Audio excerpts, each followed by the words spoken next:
Hi, everyone. I'm Jeanette Mulvey, the editor-in-chief of CO by the U.S. Chamber of Commerce.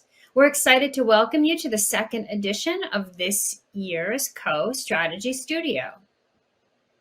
Before we get started, I'd like to thank today's sponsor, Oracle Netsuite, and our supporting sponsors, Dell, FedEx, and Iron Mountain. We appreciate your partnership in this series. So today's event is focused on how small businesses can properly manage their cash flow. Throughout this session, you will learn ways to closely monitor your cash flow, identify key metrics to determine the health and performance of your business, and how to use technology to stay on top of your finances.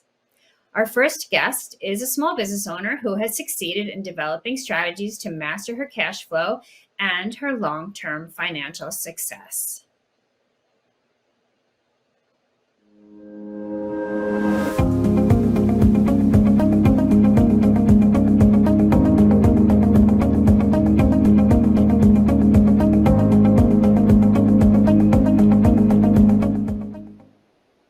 So I'd like to welcome Danielle Thieret. She is the founder and chief fun officer of We Crush Events, an industry-leading corporate event planning company that offers events management and production to their clients. So hi, Danielle. Hi, everyone. Nice to meet you. Thanks. So tell us a little bit, your business is unique. So you do an event planning service, but you kind of have a unique business model. Can you just tell us a little bit about that?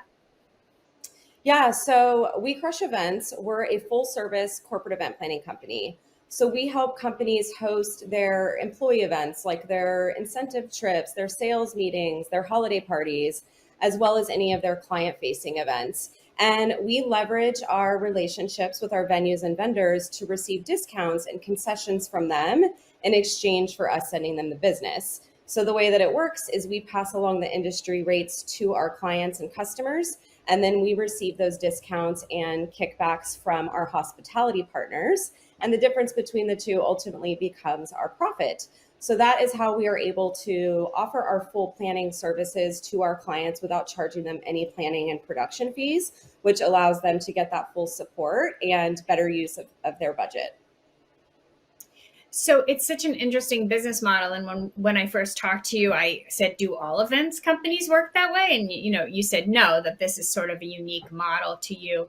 But this puts you in a difficult position when it does come to cash flow, because as you just explained, it's not like the client is paying you up front.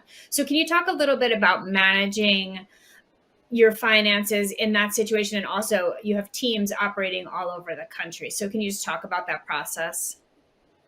Yeah, so we are a unique business model, which does mean that we have to manage our cash flow a little bit differently than other businesses may need to.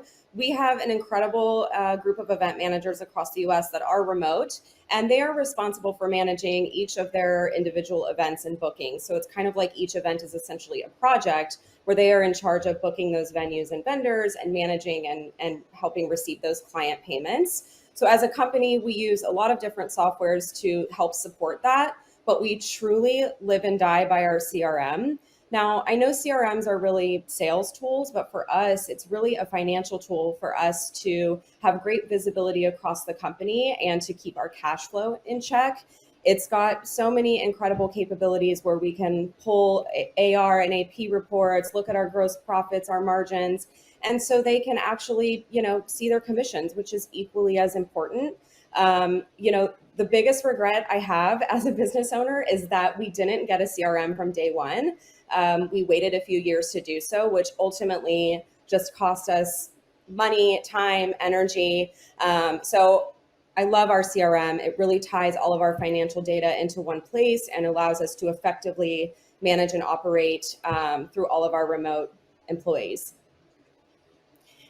Let's talk a little bit. So you're working with clients, but you also have a lot of vendor partners. So you're not just, there's the side of your business where you are billing your customers, but you are being billed by a lot of vendors. So there's a lot of receipts and invoices involved in that. Can you just talk about how you're managing that process, the cash flow, and keeping track of all of that?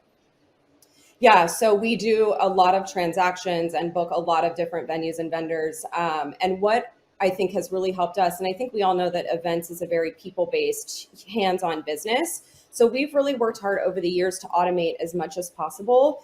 There's a ton of great tools and softwares out there, but for us, I know I'm kind of repeating this, but our CRM is such a great foundation for us because that syncs with our invoicing platform, which allows us to bill our customers, receive payments.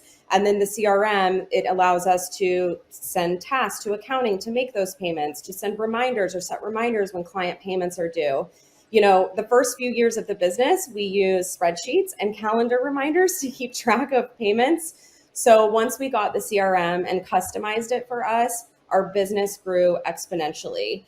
And if you're just starting out and maybe don't know where to begin because it can seem overwhelming, just get a CRM, get started, and it will kind of grow with your business. You may not quite know how you operate yet or how your financials work, but definitely get a CRM because it will be kind of the lifeline of your business, and start plugging that data in from day one. So we talked before that I assume you have to pay your vendors before your clients are paying you. And so you have to sort of bridge that gap. How do you make sure that you have enough capital to do that?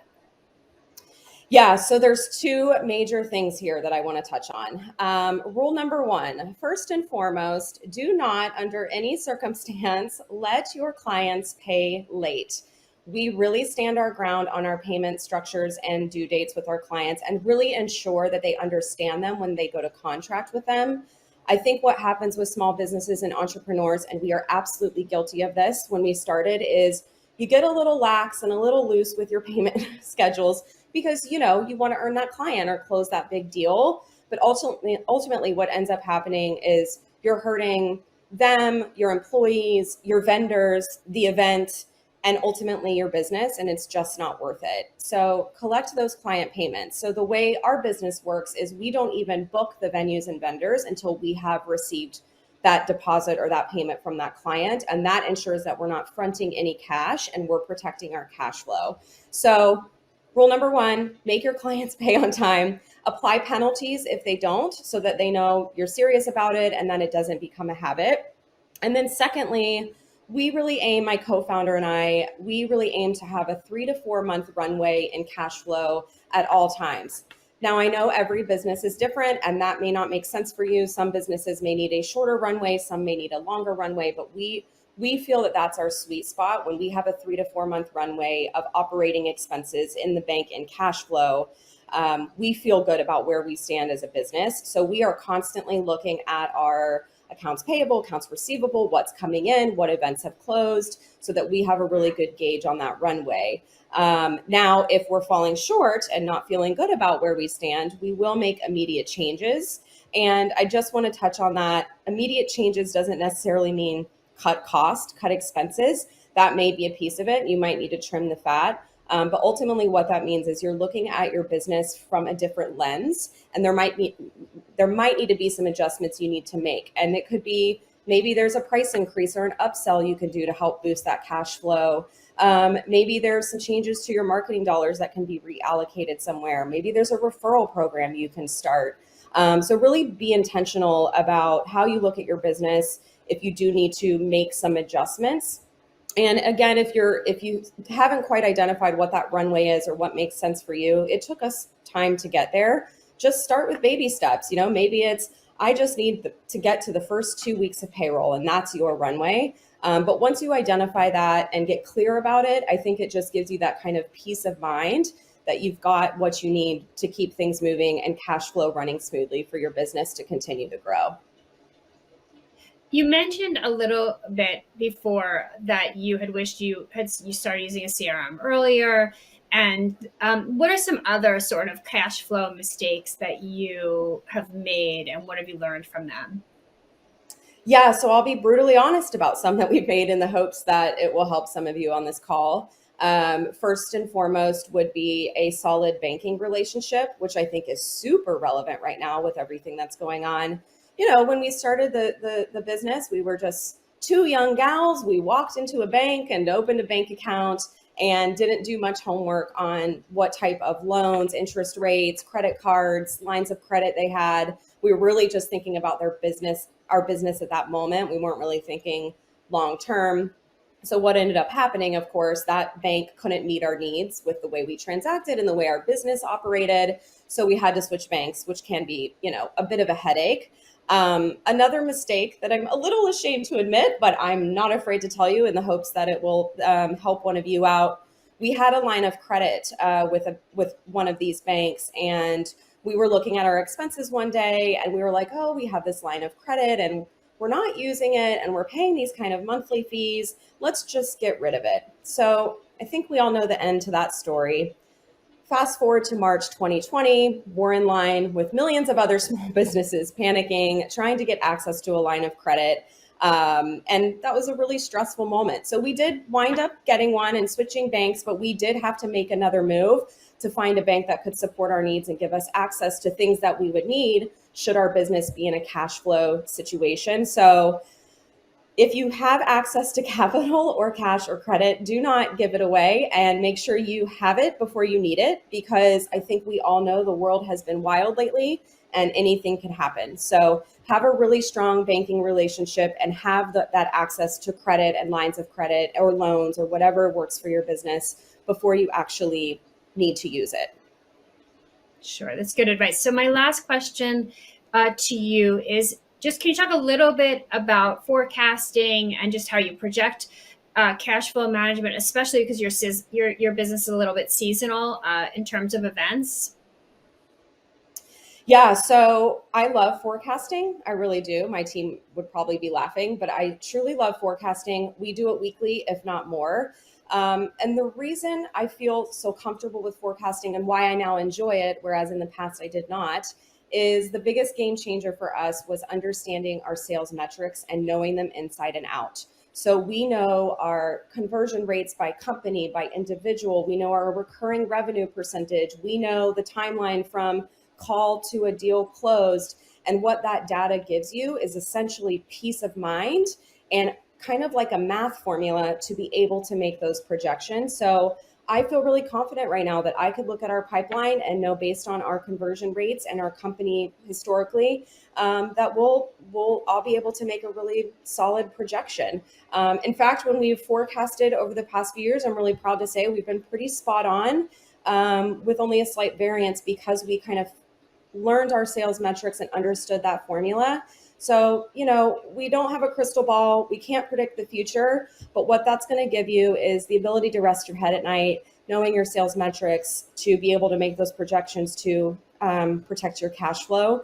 And if you're just getting started, all you have to do is just make your very best guess. And your sales metrics may evolve and change over time, but just start from somewhere, start learning, just take your best guess. What is our cost to acquire a customer? What do we think our conversion rates are? Because then you're just doing a simple formula when you have to make a projection for the quarter or the year. So I'm a big believer in sales metrics.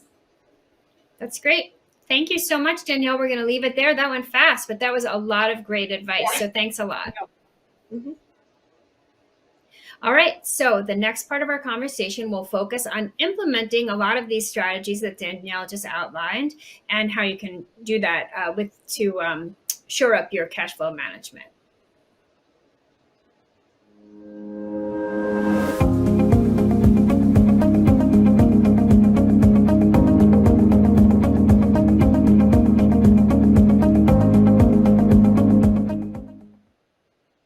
I am pleased to welcome back Tom Kelly, the Director of Analyst Relations for Oracle Netsuite.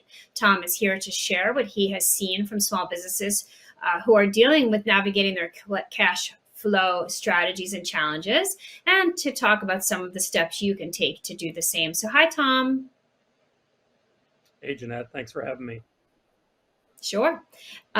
You are seeing a lot of companies with what's happening in the world right now, prioritizing cash flow management. So can you just talk about what you're seeing and why that is especially important for small businesses? Sure.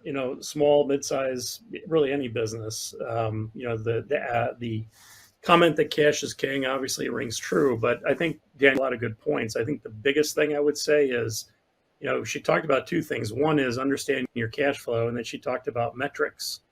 I think what a lot of companies need to do is really understand those, but then the question is, how do you stay on top of them? And I think it comes down to a term, mechanization, right? Being able to leverage something, not with several spreadsheets cobbled together, because you could miss a lot in the translation. So I think what we see at Oracle NetSuite is organizations that are looking to get pretty much everything in their business on a platform that's consistent across. So, as Danielle was talking about CRM and front office, but also the back office accounting, and making sure that that information is not only flowing on a real-time basis, but is actually, it's the same data. So there's no interpretation of it or configuration or changing of that data. So whatever happens on one end of the system is happening on the other.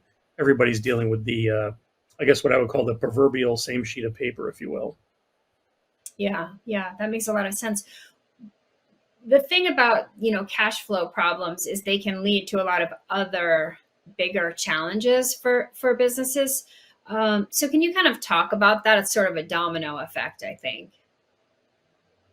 Yeah, I think, another good comment Danielle brought up is, if you have credit, don't let it go, keep it, because you just never know, right? So for those of us in the world who actually can forecast certain things like downturns or a plague or whatever it might be, great, keep at it. But I think the point is everything is connected. So when you talk about dominoes, so as an example, you need to you need to have money to borrow money, for lack of a better term. But if you don't do a very good job of managing things and you're actually having cash flow issues, sometimes when you go to the bank and you don't have things lined up, that's a domino that can fall. Or the impact on you might be, instead of paying probably what I would say is an average interest rate, because you're at a greater risk, the bank is going to charge you a much higher rate of interest to get that loan or whatever bridge you might need. So there's that domino effect. And obviously, I think we can all say, eventually if things aren't going well, I think, the business is going to fail. So, the thing that's important is to make sure, you're staying on top of things and keeping your ducks in a row to the extent you can. But then again, remember that certain impacts on your business can be a lot more profound when you quote unquote need them, because like I said, the bank's going to make it a lot tougher for you to get that money. And that money that you're going to be offered is, it isn't going to be cheap. Yeah. Can you talk about what maybe some of the early signs of a business that is facing some cash flow problems? What can people kind of be on the lookout for? Well, I think the biggest thing is, to make sure you're able to collect your cash on time from your clients. And so sometimes that means, it doesn't just have to be you're going to extend net 30 terms, but be creative, particularly in this day and age. A lot of companies, it's probably more people assume it's a high tech situation where you're going to have this annuity type revenue. What I mean by that is, think about think about Netflix or any subscription you have. You're getting a monthly charge on your credit card. So even if you're a service company or whatever, come up with creative ways maybe to do certain things, memberships or whatever it might be, where you're literally charging the credit cards every month. And so it's a matter of, a cash flow, an annuity type cash flow that you can somewhat rely on. Beyond that, what I say to some organizations, and I applaud Danielle for staying on top of collecting cash and paying cash, but having been a CFO in many situations, some good, some not so good, you might be surprised in terms of, when people actually want you to pay them. And while I wouldn't say this is a practice I would, say you should do as a best practice, but in some cases it might be, wait and see when they're going to ask for their money. Granted, you need to pay it eventually, but you might be surprised sometimes that organizations are willing to work with you. As an example, a retail situation I was in, we actually talked to the retailers or the real estate owners and said, look, this is a 2008 timeframe. Hey, can we'll give you a certain percentage of what we sell every month. And so we provided them the financial statements, and it was a way to, number one, keep them whole where they were going to have some cash flow, but at the same sense, allow us to keep the business running because of such a, difficult time, if you will, in terms of the economy. And so there are some creative ways you can do things that you may not think are available to you, but, at some level, think like a bank, right? Time is money. So make sure you figure out some creative ways to either collect it or extend the payment terms. Sure, right. So I talked a little bit to Danielle about forecasting, and I wanted to talk to you about that as well. So what are some important steps to properly forecasting your cash flow? I think the biggest thing is, really truly understanding the inputs and outputs, and then what are the drivers of those. One of the things that we've done at NetSuite, we have a product. It's called Cash 360, and really where it came out of is, having been a CFO in many situations, small to mid-sized companies, you're constantly doing this cash forecast. And I'm not talking about your 3 to 5 year projection. I'm talking about your, whether it's 2 weeks, to meet a payroll, or it's 90 days. There's a lot of inputs and outputs, and they change. So what's happened usually in practice is, as an individual, you have an Excel spreadsheet, and you're pulling inputs in from the entire company, your accounting system, your CRM system, whatever it is, and you're trying to pull all this stuff together. And then you maybe get done for it with a week, and guess what you're going to do the next week? You're constantly on this treadmill. So one of the things we've tried to do is take all the accounting activity, all the activity within NetSuite, and have the system run, so you kind of have this, foundation, if you will, as what's making up your cash, what's going to be due from a payable standpoint, what do I expect to receive from accounts receivable, payroll, all of these aspects that you're kind of managing in your system. But then it gives you also the ability to kind of put in some things that perhaps are not in the system. An example might be, we have a focal point review, and April 1st we're going to have an average 6% increase in payroll wages. So you can factor that in. You can look at it quickly and get some immediate feedback. And then I think from there, what also helps with that is when you do a really good job of that, and you can do it quickly and spin it quickly. Now, if you do have to go and talk to your bank, believe it or not, while maybe things are good or not good, the bank is going to give you some credit for really being on top of things, because you can logically, from a position of strength and intuitiveness, let the bank know that you're really in control of the situation with your company. And so your point to the bank is, I need some money. Here's how much I need, why I need it, what my expectations are, and the bank will absorb that, and that's going to actually, I think, help you in many regards to be able to achieve, securing some of that capital to help your business in, a difficult time, or it might be a time of expansion, so it's not always a negative thing when you're going to the bank. I probably should have asked you this question at the beginning, but can you just kind of talk about exactly how a business can calculate their operating cash flow?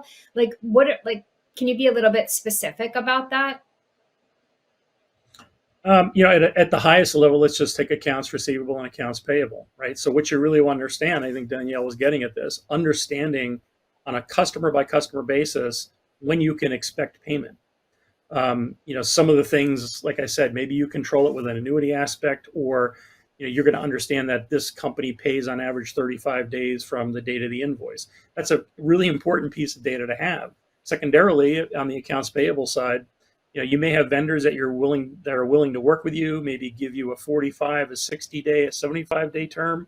It just depends. So the point that I want to say is, particularly for small businesses, really understand that ecosystem of customers and vendors.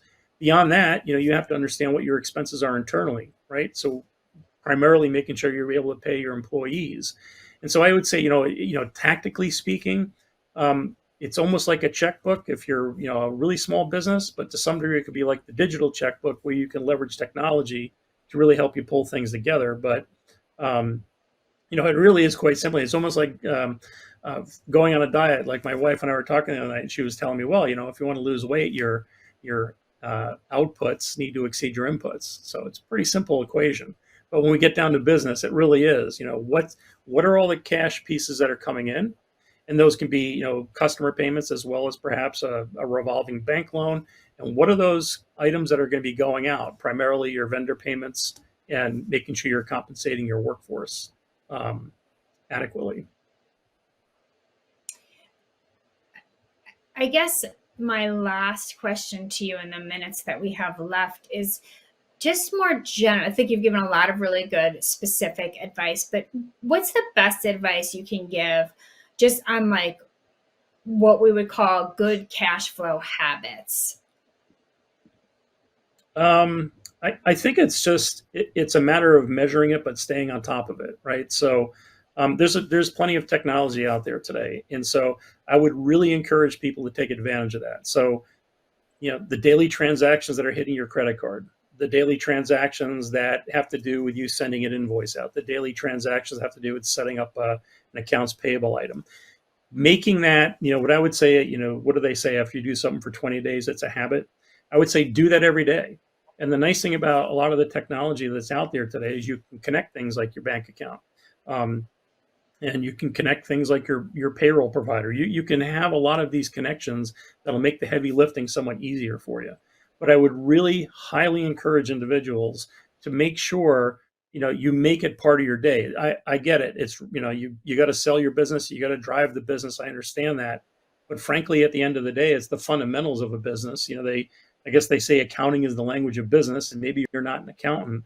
But the nice thing is, there's plenty of technologies. Obviously, NetSuite's one of them, but there are plenty of other ones out there that can really help you, do the heavy lifting and give you that quick snapshot on, hey, here's where I'm at from a business standpoint.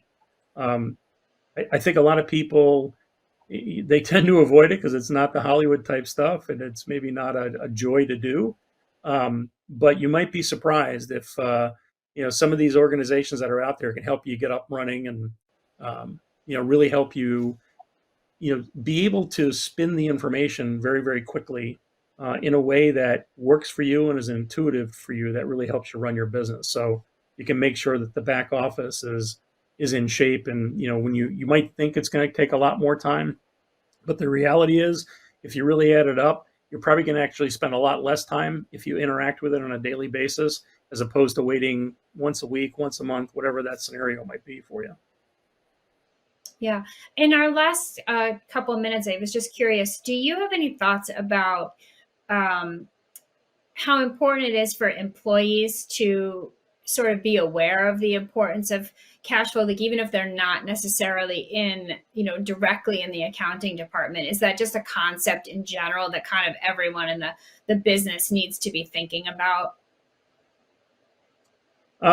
My personal opinion is yes. The way I've always approached it is everybody working in the organization, at least I'll make the assumption they're taxpayers. So I want to treat them as taxpayers.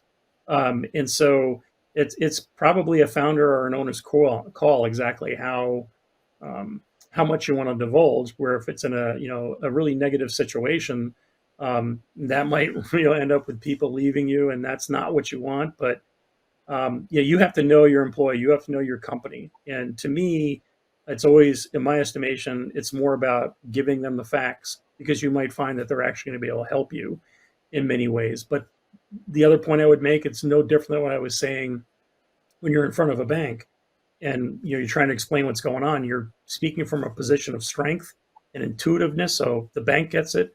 You need the same thing with your employee base. So don't just tell them we got a cash flow problem. Explain what the cash flow problem is. Explain, I can use your help. Let them know there's some levers, and maybe they can help pull some of those levers that'll end up, in a positive outcome. So it's not just about, you're being the only one that has to deal with it. But again, I think that's a company individual owner call in the long run. Sure. Well, that's great. And that's actually all the time we have. So I thank you so much, Tom. It was great to see you again. And thank you to Oracle. You bet. Thanks for having us. I'd like to thank both Danielle and Tom for joining us today for today's Co-Strategy Studio. And we hope that this was really helpful to you, our audience. I'd like to thank again our sponsor, Oracle Netsuite, and our supporting sponsors, Dell, FedEx, and Iron Mountain, for helping to bring you the program today. Now, for more resources on cash flow, you can always visit our publication for small businesses at the U.S. Chamber, and you can do that. There's a link there in the chat for you. Thank you to all of our Chamber members who have joined us today. And for those of you who are interested in joining the U.S. Chamber, please check out the link on the right-hand side of your screen. You can join us on Thursday, May 4th for a special edition of Co-Strategy Studio that we will be celebrating Small Business Day. And you'll be receiving an invite for that in your inbox soon. So that's it. Thank you so much, and everyone take care.